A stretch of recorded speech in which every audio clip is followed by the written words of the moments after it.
ನಮಸ್ಕಾರ ಗೆಳೆಯರಿ, stock market Kannada ಚಾನಲ್ಗೆ ಸ್ವಾಗತ ಸುಸ್ವಾಗತ. ಗೆಳೆಯರಿ, ವಿಡಿಯೋದಲ್ಲಿ ನಮ್ಮ ಮಾರ್ಕೆಟ್ಗೆ ಸಂಬಂಧಪಟ್ಟಂತೆ ಇವತ್ತಿನ ಕೆಲವು ಬಿಗ್ ಬ್ರೇಕಿಂಗ್ ನ್ಯೂಸ್ ಗಳನ್ನ ತಿಳ್ಕೊಳ್ಳುವಂತ ಪ್ರಯತ್ನವನ್ನು ಮಾಡೋಣ. ಈಗಾಗಲೇ ಇವತ್ತಿನ ನಮ್ಮ ಮಾರ್ಕೆಟ್ ಪರ್ಫಾರ್ಮೆನ್ಸ್ ನ ಬಗ್ಗೆ ಸಪರೇಟ್ ವಿಡಿಯೋದಲ್ಲಿ ಕವರ್ ಮಾಡಿದ್ದೀನಿ. ಈ ವಿಡಿಯೋದಲ್ಲಿ ಇನ್ ಕೇಸ್ ಇಲ್ಲಿವರೆಗೂ ನೋಡಿಲ್ಲ ಅಂತಂದ್ರೆ ಈ ವಿಡಿಯೋನ ನೋಡಬಹುದು. ಹೀಗೆ ವಿಡಿಯೋದಲ್ಲಿ ಇವತ್ತು ಹಲವು ಕಂಪನಿಗಳಿಗೆ ಸಂಬಂಧಪಟ್ಟಂತ ಅಪ್ಡೇಟ್ ಗಳು ಬಂದಿದ್ದಾವೆ, ಅವುಗಳನ್ನ ತಿಳ್ಕೊಳ್ಳೋಣ. ಜೊತೆಗೆ ಮಾರ್ಕೆಟ್ ರಿಕವರಿ ಬಗ್ಗೆ ಕೂಡ ಕೆಲವು ನ್ಯೂಸ್ ಗಳು ಬಂದಿದ್ದಾವೆ, ಅವುಗಳ ಬಗ್ಗೆ ಕೂಡ ತಿಳ್ಕೊಳ್ಳುವಂತ ಪ್ರಯತ್ನವನ್ನ ಮಾಡೋಣ. ಮೊದಲಿಗೆ ಡಿಸ್ಕ್ಲೇಮರ್ ಕೊಡ್ಲಿಕ್ಕೆ ಇಷ್ಟಪಡ್ತೀನಿ. ಇಲ್ಲಿ ಕವರ್ ಮಾಡ್ತಿರುವಂತ ಯಾವುದೇ ಸ್ಟಾಕ್ ಅನ್ನು ಕೂಡ ರೆಕಮೆಂಡ್ ಮಾಡ್ತಿಲ್ಲ. ನೀವು ಫರ್ದರ್ ಸ್ಟಡಿ ಮಾಡಿ ಡಿಸಿಷನ್ ತಗೊಳ್ಬಹುದು. ಆಸ್ ಎ ಎಜುಕೇಶನಲ್ ಪರ್ಪಸ್ ನಾನು ಈ ವಿಡಿಯೋ ನಿಮ್ಮ ಮುಂದೆ ತರ್ತಾ ಇದ್ದೀನಿ. ಮೊದಲಿಗೆ ಒಂದು ಸುದ್ದಿ ಇದೆ DIS ಬಗ್ಗೆ ನೋಡಬಹುದು. DIS go headlong in index futures, build historic high long position suggesting market bottom. Market bottom achieve ಆಗಿದೆಯಾ, ಇಲ್ಲಿಂದ ಒಳ್ಳೆ ರಿಕವರಿ ಕಂಡು ಬರ್ಬೋದಾ ಅನ್ನೋಂತ ಮಾತುಗಳು ಕೇಳಿ ಬರ್ತಾ ಇದೆ. ಯಾಕೆ ಅಂತಂದ್ರೆ ಇಂಡೆಕ್ಸ್ ಫ್ಯೂಚರ್ಸ್ ಅಲ್ಲಿ DIS ಲಾಂಗ್ ಪೊಸಿಷನ್ಸ್, ಯಾಕೆಂತಂದ್ರೆ ಹಿಸ್ಟಾರಿಕ್ ಹೈ ಅನ್ನ ಟಚ್ ಮಾಡಿದೆ ಲಾಂಗ್ ಪೊಸಿಷನ್ಸ್. ಅಂದ್ರೆ ಲಾಂಗ್ ಪೊಸಿಷನ್ ಅಂತಂದ್ರೆ ಮಾರ್ಕೆಟ್ ಮೇಲೆ ಹೋಗುವಂತ ಎಕ್ಸ್ಪೆಕ್ಟೇಷನ್ಸ್ ಇದ್ದಾಗ ತಗೊಳ್ಳುವಂತದ್ದು. ನಾವು ಶಾರ್ಟ್ ಪೊಸಿಷನ್ ತಗೊಂಡ್ರೆ ಮಾರ್ಕೆಟ್ ಕೆಳಗಡೆ ಹೋಗುತ್ತೆ ಅನ್ನುವಂತ ಎಕ್ಸ್ಪೆಕ್ಟೇಷನ್ ಮೇಲೆ ತಗೊಳ್ಳುವಂತದ್ದು ಫ್ಯೂಚರ್ಸ್ ಅಲ್ಲಿ. ಇಲ್ಲಿ ಯಾಕೆ ಈ ರೀತಿಯ ಒಪಿನಿಯನ್ಸ್ ಬರ್ತಿದೆ ಅಂತಂದ್ರೆ, ಮಾರ್ಕೆಟ್ ಬಾಟಮ್ ಆದ್ರೆ ನಿಮ್ಗೆಲ್ರಿಗೂ ಗೊತ್ತಿದೆ, ಮೊದಲು ಬೈಯಿಂಗ್ ಸ್ಟಾರ್ಟ್ ಮಾಡೋದು ಇನ್ಸ್ಟಿಟ್ಯೂಷನ್ಸ್. ಈಗ ಒಂದಷ್ಟು ಪಾಸಿಟಿವ್ಸ್ ಇದೆ, ಎಸ್ಪೆಷಲಿ ಮಾರ್ಕೆಟ್ ಅಲ್ಲಿ ತುಂಬಾನೇ ಭಯ ಇತ್ತು ಟ್ಯಾರಿಫ್ ಬಗ್ಗೆ. ಟ್ಯಾರಿಫ್ ಅನೌನ್ಸ್ ಆಯ್ತು, ಮಾರ್ಕೆಟ್ ಡೌನ್ ಆಯ್ತು, ನಂತರ ಟ್ಯಾರಿಫ್ ಪಾಸ್ ಆಯ್ತು, ಮಾರ್ಕೆಟ್ ಅಪ್ ಆಯ್ತು. ಈ ರೀತಿಯ ಪರ್ಫಾರ್ಮೆನ್ಸ್ ಬರ್ತಾ ಇದೆ. ಹಾಗಾಗಿ ಬಹುಶಃ ಇಲ್ಲಿಂದ ಮಾರ್ಕೆಟ್ ರಿಕವರ್ ಆಗ್ಬೋದು ಅಥವಾ ರ್ಯಾಲಿ ಬರ್ಬೋದಾ ಅನ್ನುವಂತ ಅನುಮಾನವನ್ನ ಹೆಚ್ಚಿಸ್ತಾ ಇದೆ ಡೊಮೆಸ್ಟಿಕ್ ಇನ್ಸ್ಟಿಟ್ಯೂಷನ್ ಇನ್ವೆಸ್ಟರ್ಸ್ ಗಳ ಲಾಂಗ್ ಪೊಸಿಷನ್ಸ್. ಯಾಕೆಂತಂದ್ರೆ ನಾವ್ ಇನ್ ಕೇಸ್ ಹಿಸ್ಟ್ರಿಯನ್ನ ನೋಡಬಹುದು. ಮಾರ್ಚ್ 2023 ನಲ್ಲಿ 52,700 ಕಾಂಟ್ರಾಕ್ಟ್ಸ್ ಇತ್ತು. ಕೋವಿಡ್ ಕ್ರಾಶ್ ಸಂದರ್ಭದಲ್ಲಿ 2020ಯಲ್ಲಿ 44,035 ಕಾಂಟ್ರಾಕ್ಟ್ಸ್ ಇತ್ತು. ಅಂದ್ರೆ ಬಾಟಮ್ ಅಚೀವ್ ಆದಂತ ಸಂದರ್ಭದಲ್ಲಿ. ನಂತರ ಸೆಪ್ಟೆಂಬರ್ 2019 ನಲ್ಲಿ ಕಾರ್ಪೊರೇಟ್ ಟ್ಯಾಕ್ಸ್ ಕಟ್ ಆದಂತ ಸಂದರ್ಭದಲ್ಲಿ 53,996 ಕಾಂಟ್ರಾಕ್ಟ್ಸ್ ಇತ್ತು. In each of these instances the market experienced A notable up trend in the subsequent month. ಅಂದ್ರೆ ನೆಕ್ಸ್ಟ್ 1 ಮಂತ್ ಅಲ್ಲಿ ಅಪ್ ಟ್ರೆಂಡ್ ಗೆ ಬದಲಾಗಿದೆ market, suggesting that DIS increased long positions have historically aligned with market bottoms. ಈ 3 instances ಅನ್ನ ನಾವು match ಮಾಡಿ ನೋಡಿದ್ರೆ ಅಲ್ಲಿಂದ ಮಾರ್ಕೆಟ್ ಅಲ್ಲಿ ಒಳ್ಳೆ ರಿಕವರಿ ನೋಡ್ಲಿಕ್ಕೆ ಸಿಕ್ಕಿದೆ. ಸೊ ಈ ಆಧಾರದ ಮೇಲೆ, ಈ ಹಿಸ್ಟಾರಿಕಲ್ ಲಾಂಗ್ ಪೊಸಿಷನ್ ನ ಮೇಲೆ ಈಗ ಅಲ್ಲಿಂದ ರಿಕವರಿ ಕಂಡು ಬರ್ಬೋದಾ ಅನ್ನುವಂತ ಎಕ್ಸ್ಪೆಕ್ಟೇಷನ್ ಕಂಡು ಬರ್ತಾ ಇದೆ.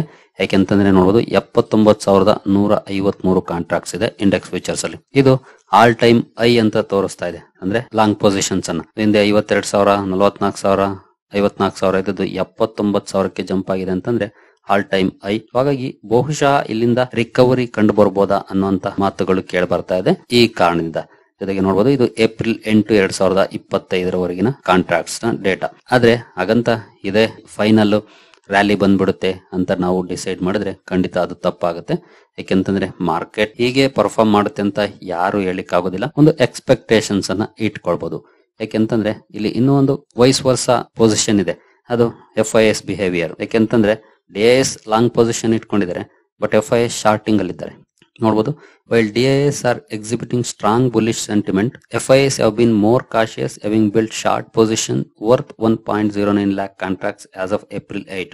ಇವರು 1 ಲಕ್ಷ ಕಾಂಟ್ರಾಕ್ಟ್ಸ್ ಅನ್ನ ಹೊಂದಿದ್ದಾರೆ as of April 8 short contracts. ಅಂದ್ರೆ ಇವರು ಇನ್ನು ವೊಲಟಿಲಿಟಿ ಇರಬಹುದು, ಇನ್ನು ಮಾರ್ಕೆಟ್ ಕೆಳಗಡೆ ಹೋಗ್ಬೋದು ಅನ್ನುವಂತ ಎಕ್ಸ್ಪೆಕ್ಟೇಷನ್ಸ್ ಅಲ್ಲಿ ಇದ್ದಾರೆ. ಹಾಗಾಗಿ ಈಗಲೇ ಡಿಸೈಡ್ ಮಾಡಕ್ ಆಗೋದಿಲ್ಲ ಅಥವಾ ಹಿಂಗೆ ಆಗುತ್ತೆ ಅಂತ ಹೇಳಿಕ್ ಆಗೋದಿಲ್ಲ. ಇದನ್ನ ನೋಡಿದ್ರೆ FIS DIS totally opposite side ಅಲ್ಲಿ ಇದ್ದಾರೆ ಕರೆಂಟ್ ಸನ್ನಿವೇಶದಲ್ಲಿ. ಜೊತೆಗೆ ಇಲ್ಲಿ ನೋಡಬಹುದು, whether the high long position DIS means a bottoming out of markets or a short term positioning ahead of the short week can't be said now.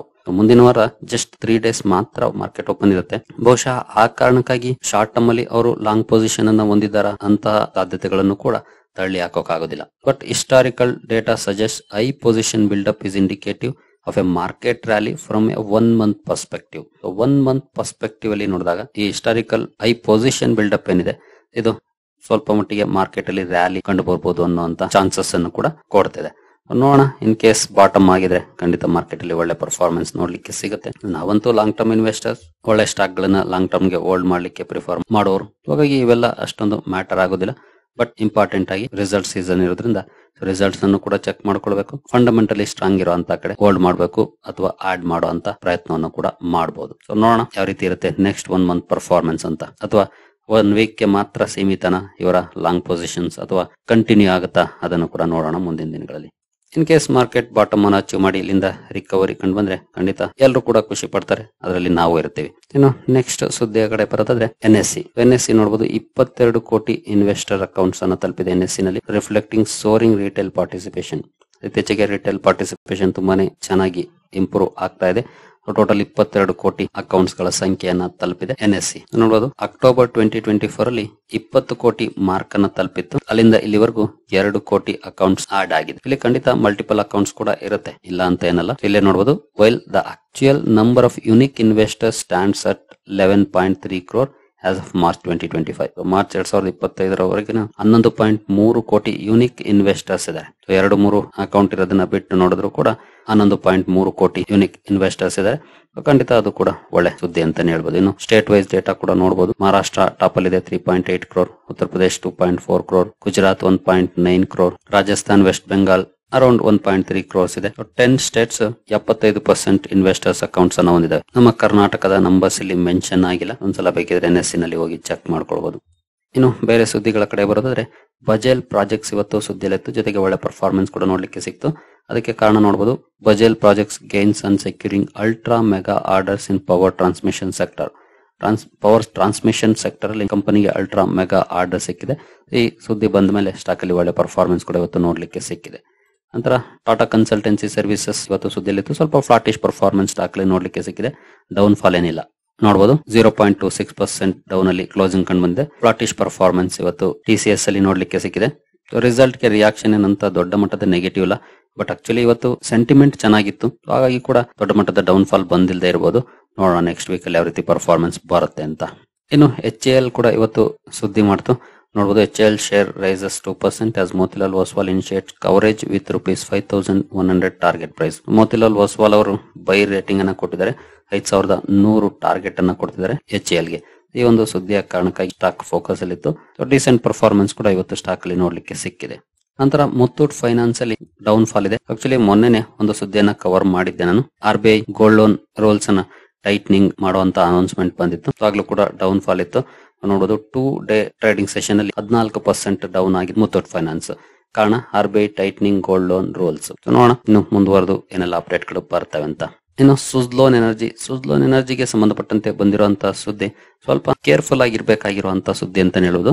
ಯಾಕೆಂತಂದ್ರೆ ನೋಡಬಹುದು Suzlon energy shares see rise in retail ownership, mutual fund holding falls in March quarter. ಕಂಪನಿಯ share holding data release ಆಗಿದೆ. Retail ownership ಅಂದ್ರೆ retail investors ಗಳ ಸಂಖ್ಯೆ ಅಥವಾ holding ಜಾಸ್ತಿ ಆಗ್ತಾ ಇದೆ. At the same time mutual fund holding ಕಡಿಮೆ ಆಗ್ತಾ ಇದೆ. ನಿಮಗೆ ಗೊತ್ತಿರಬಹುದು, ನಾನು ಹಿಂದೆ ಕೂಡ ಹಲವು ಸಲ ಹೇಳಿದ್ದೀನಿ, ಮ್ಯೂಚುವಲ್ ಫಂಡ್ ಹೋಲ್ಡಿಂಗ್ ಕಡಿಮೆ ಆದ ತಕ್ಷಣ ಬ್ಯಾಡ್ ನ್ಯೂಸ್ ಅಂತ ಏನಲ್ಲ, ಅಥವಾ ಜಾಸ್ತಿ ಆದ ತಕ್ಷಣ ಗುಡ್ ನ್ಯೂಸ್ ಅಂತ ಏನಲ್ಲ. ಬಟ್ ರಿಟೇಲ್ ಓನರ್ಶಿಪ್ ಎಲ್ಲಿ ಜಾಸ್ತಿ ಇರುತ್ತೋ ಅಲ್ಲಿ ಸ್ವಲ್ಪ ಕೇರ್ಫುಲ್ ಆಗಿರ್ಬೇಕಾಗುತ್ತೆ. ನಾವು ಎಕ್ಸ್ಟ್ರಾ ಕಾಶನ್ ತಗೊಳ್ಬೇಕಾಗುತ್ತೆ, ಕಾಶಿಯಸ್ ಆಗಿ ಮೂವ್ ಮಾಡ್ಬೇಕಾಗುತ್ತೆ ಅಂತಹ ಕಂಪನೀಸ್ ಅಲ್ಲಿ. ಯೂಶುವಲಿ ಸುಜ್ಲೋನ್ ಎನರ್ಜಿನಲ್ಲಿ ಇನ್ವೆಸ್ಟ್ ಮಾಡೋದು ಯಾಕೆ ಅಂತಂದ್ರೆ ಇನ್ವೆಸ್ಟರ್ಸ್ ಹಿಂದೆ ಒಳ್ಳೆ ರ್ಯಾಲಿಯನ್ನ ಕೊಟ್ಟಿತ್ತು, ಜೊತೆಗೆ ಸ್ಟಾಕ್ ಪ್ರೈಸ್ ಕಡಿಮೆ ಇದೆ. ಈ 2 ಕಾರಣಗಳಿರುತ್ತೆ. ಬಟ್ ಈ 2 ಕಾರಣಕ್ಕೆ ಇನ್ವೆಸ್ಟ್ ಮಾಡೋದು ಖಂಡಿತ ಒಳ್ಳೆ ಡಿಸಿಷನ್ ಆಗೋದಿಲ್ಲ. ಕಂಪನಿಯ ಬಿಸ್ನೆಸ್ ಪರ್ಫಾರ್ಮೆನ್ಸ್ ಅದು ಇಂಪಾರ್ಟೆಂಟ್. ಕಂಪನಿ ಬಿಸ್ನೆಸ್ ಚೆನ್ನಾಗಿ ನಡೀತಿದ್ಯಾ, ಫಂಡಮೆಂಟಲ್ಸ್ ಇಂಪ್ರೂವ್ ಆಗ್ತಾ ಇದೆಯಾ, ಯಾಕಂದ್ರೆ ಕಂಪನಿ ಫಂಡಮೆಂಟಲಿ ವೀಕ್ ಇರುವಂತ ಕಂಪನಿ, ಇಂಪ್ರೂವ್ ಆಗ್ತಾ ಇದೆಯಾ ಅದನ್ನ ನೋಡ್ಕೊಳ್ಬೇಕಾಗುತ್ತೆ. ಜೊತೆಗೆ ಫ್ಯೂಚರ್ ಗ್ರೋತ್ ಪೊಟೆನ್ಶಿಯಲ್ ಇದೆಯಾ ಇವೆಲ್ಲವೂ ಕೂಡ ನೋಡ್ಬೇಕಾಗುತ್ತೆ. ಜೊತೆಗೆ ಮ್ಯಾನೇಜ್ಮೆಂಟ್ ಇಂಪಾರ್ಟೆಂಟ್, ಮ್ಯಾನೇಜ್ಮೆಂಟ್ ಡಿಸಿಷನ್ ಗಳು ಕಂಪನಿಯ ಗ್ರೋತ್ ಗೆ ಸಪೋರ್ಟ್ ಮಾಡ್ತಿದ್ಯಾ, ಇದೆಲ್ಲವನ್ನ ನೋಡಿದ ನಂತರನೇ ಇನ್ವೆಸ್ಟ್ ಮಾಡಬೇಕು.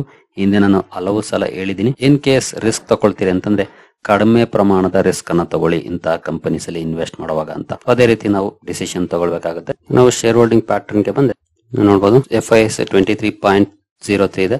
ಅಂದ್ರೆ ಆಕ್ಚುಲಿ ಜಾಸ್ತಿ ಮಾಡಿದ್ದಾರೆ ಸ್ವಲ್ಪ ಮಟ್ಟಿಗೆ FIS ಹೋಲ್ಡಿಂಗ್ ಅನ್ನ ಮಾರ್ಚ್ ಕ್ವಾರ್ಟರ್ ಅಲ್ಲಿ. DIS 9.31 ಇಂದ 8.73 ಇಳಿದಿದ್ದಾರೆ. ಪಬ್ಲಿಕ್ ಹೋಲ್ಡಿಂಗ್ 54.56 ಇಂದ 54.98 ಹೋಗಿದ್ದಾರೆ. ಈ ರೀತಿ ಚೇಂಜಸ್ ಆಗಿದೆ. FIS ಇನ್ಕ್ರೀಸ್ ಮಾಡಿದ್ದಾರೆ, ಎಸ್ಪೆಷಲಿ ಈ ರೀತಿಯ ಸನ್ನಿವೇಶದಲ್ಲಿ, ಯಾಕೆಂದ್ರೆ ಮಾರ್ಕೆಟ್ ಕಂಡೀಷನ್ ಅಷ್ಟೇನು ಚೆನ್ನಾಗಿರ್ಲಿಲ್ಲ. ಜೊತೆಗೆ ಅವರು ಭರ್ಜರಿ ಸೆಲ್ ಆಫ್ ಅನ್ನು ಮಾಡುವಂತಹ ಸಂದರ್ಭದಲ್ಲೂ ಕೂಡ ಈ ಕಂಪನಿಯಲ್ಲಿ ಬೈಯಿಂಗ್ ಅನ್ನ ಮಾಡಿದ್ದಾರೆ. ಬಟ್ ತುಂಬಾನೇ ಕೇರ್ಫುಲ್ ಆಗಿರ್ಬೇಕಾಗಿರುವಂತಹ ಕಂಪನಿ ಅಂತ ಹೇಳ್ಬೋದು ಸುಜ್ಲೋನ್ ಎನರ್ಜಿ. ಬಟ್ ಇತ್ತೀಚೆಗೆ ಕಂಬ್ಯಾಕ್ ಅನ್ನು ಕೂಡ ಮಾಡ್ತಾ ಇದೆ. ಬಟ್ ಫೋಕಸ್ ಸ್ಟಾಕ್ ಪ್ರೈಸ್ ಮೇಲೆ ಅಲ್ಲ, ಕಂಪನಿಯ ಬಿಸ್ನೆಸ್ ಮೇಲೆ ಇರಲಿ. ನೆಕ್ಸ್ಟ್ ಸಂವರ್ಧನ ಮದರ್ಸನ್ ಅಲ್ಲೂ ಕೂಡ ಇವತ್ತು ತುಂಬಾ ಒಳ್ಳೆ ಪರ್ಫಾರ್ಮೆನ್ಸ್ ನೋಡಲಿಕ್ಕೆ ಸಿಕ್ಕಿದೆ. ಕಾರಣ ನೋಡಬಹುದು, Samvardhana Motherson shares zoom 6% after announcing €50 million cost optimisation drive. ಈ ಒಂದು ಅನೌನ್ಸ್ಮೆಂಟ್ ಬಂದ ಕಾರಣಕ್ಕಾಗಿ ಸಮೂರ್ಧನ ಮದರ್ಸನಲ್ಲಿ ಒಳ್ಳೆ ಪರ್ಫಾರ್ಮೆನ್ಸ್ ಕೂಡ ಇವತ್ತು ನೋಡ್ಲಿಕ್ಕೆ ಸಿಕ್ಕಿದೆ. ಅಂದ್ರೆ ಕಾಸ್ಟ್ ಅನ್ನ ಕಡಿಮೆ ಮಾಡುವಂತದ್ದು, ಕಾಸ್ಟ್ ಆಪ್ಟಿಮೈಸ್ ಆದ್ರೆ ಅದು ಕಂಪನಿಗೆ ಬೆನಿಫಿಟ್ ಅನ್ನ ತರುತ್ತೆ.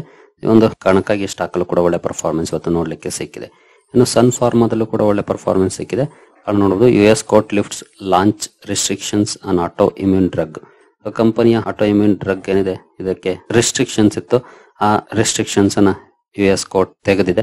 ಈ ಸುದ್ದಿಯ ಕಾರಣಕ್ಕಾಗಿ ಇಲ್ಲೂ ಕೂಡ ಒಳ್ಳೆ ಪರ್ಫಾರ್ಮೆನ್ಸ್ ಬಂದಿದೆ. ನಂತರ ಬಯೋಕಾನ್ಶಿಯಸ್ ಅಲ್ಲೂ ಕೂಡ ಒಳ್ಳೆ ಪರ್ಫಾರ್ಮೆನ್ಸ್ ಬಂದಿದೆ. ಕಾರಣ ನೋಡಬಹುದು, after unit receives US FDA not for cancer drug. Cancer drug ಗೆ US FDA ಅಪ್ರೂವಲ್ ಸಿಕ್ಕಿದೆ. ಈ ಸುದ್ದಿಯ ಕಾರಣಕ್ಕಾಗಿ ಇಲ್ಲೂ ಕೂಡ ಒಳ್ಳೆ ಪರ್ಫಾರ್ಮೆನ್ಸ್ ನೋಡ್ಲಿಕ್ಕೆ ಸಿಕ್ಕಿದೆ. ಇನ್ನು ಇವತ್ತಿನ FIS DIS ಆಕ್ಟಿವಿಟೀಸ್ ಅನ್ನು ನೋಡಿದರೆ ನೋಡಬಹುದು, DIS 3759 ಕೋಟಿ ನೆಟ್ ಬೈಯಿಂಗ್ ಅನ್ನ ಮಾಡಿದ್ದಾರೆ. FIS 2519 ಕೋಟಿ ನೆಟ್ ಸೆಲ್ಲಿಂಗ್ ಅನ್ನ ಮಾಡಿದ್ದಾರೆ. FIS ನೆಟ್ ಸೆಲ್ಲಿಂಗ್ ಕಂಟಿನ್ಯೂ ಆಗಿದೆ ಇವತ್ತು ಕೂಡ. ಇನ್ನು ಕ್ಲೋಸ್ ಮಾಡೋದಕ್ಕೆ ಮುಂಚೆ ಅಮೆರಿಕನ್ ಮಾರ್ಕೆಟ್ ನ ಪರ್ಫಾರ್ಮೆನ್ಸ್ ಅನ್ನು ನೋಡಿಕೊಂಡು ಮುಂದುವರಿಯೋಣ. ನೋಡಬಹುದು ಅಮೆರಿಕನ್ ಮಾರ್ಕೆಟ್ ಅಲ್ಲಿ ಎಷ್ಟು ವಾಲಟಿಲಿಟಿ ನೋಡ್ಲಿಕ್ಕೆ ಸಿಗ್ತಾ ಇದೆ ಅಂತ.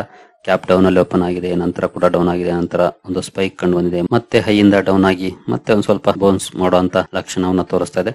ವೋಲಟೈಲ್ ಪರ್ಫಾರ್ಮೆನ್ಸ್ ನೋಡ್ಲಿಕ್ಕೆ ಸಿಕ್ಕಿದೆ. ಇನ್ನು ನಾಸ್ಟಾಕ್ ಅಲ್ಲಿ 35 ಪಾಯಿಂಟ್ಸ್ ಅಥವಾ 0.2% ಪಾಸಿಟಿವ್ ಅಲ್ಲಿ ಟ್ರೇಡ್ ಆಗ್ತಿದೆ. ಇಲ್ಲೂ ಕೂಡ ಗ್ಯಾಪ್ ಡೌನ್ ಅಲ್ಲಿ ಓಪನ್ ಆಗಿ ನಂತರ ಅಪ್ ಆಗಿ ಮತ್ತೆ ಡೌನ್ ಆಗಿದೆ. ಆಕ್ಚುಲಿ ಚೀನಾದಿಂದ ಒಂದು ನ್ಯೂಸ್ ಬಂದಿದೆ, ಯಾಕೆಂತಂದ್ರೆ ಅವರು ಕೂಡ 125% ಟ್ಯಾರಿಫ್ ಅನ್ನ US ಪ್ರಾಡಕ್ಟ್ಸ್ ಮೇಲೆ ಹಾಕಿದ್ದಾರೆ. ಹಿಂದಿನ ವಿಡಿಯೋದಲ್ಲಿ ಅದ್ರ ಬಗ್ಗೆ ಕೂಡ ಕವರ್ ಮಾಡಿದ್ದೀನಿ. ನೋಡೋಣ ಕ್ಲೋಸಿಂಗ್ ಯಾವ ರೀತಿ ಇರುತ್ತೆ ಅಂತ. ಆಸ್ ಆಫ್ ನಾವು ಸ್ವಲ್ಪ ಒಂಟಿಗೆ ಫ್ಲಾಟಿಶ್ ಅಲ್ಲಿ ಟ್ರೇಡ್ ಆಗ್ತಿದೆ ಅಮೆರಿಕನ್ ಮಾರ್ಕೆಟ್. ಸರಿ ಗೆಳೆಯರಿ, ಈ ಎಲ್ಲ ಅಪ್ಡೇಟ್ಸ್ ನಿಮ್ಗೆ ಇಷ್ಟ ಆಗಿದೆ ಅನ್ಕೊಳ್ತೀನಿ. ಮುಂದಿನ ವಿಡಿಯೋದಲ್ಲಿ ಸಿಗೋಣ. ಅಲ್ಲಿವರೆಗೂ ಜೈ ಹಿಂದ್, ಜೈ ಕರ್ನಾಟಕ.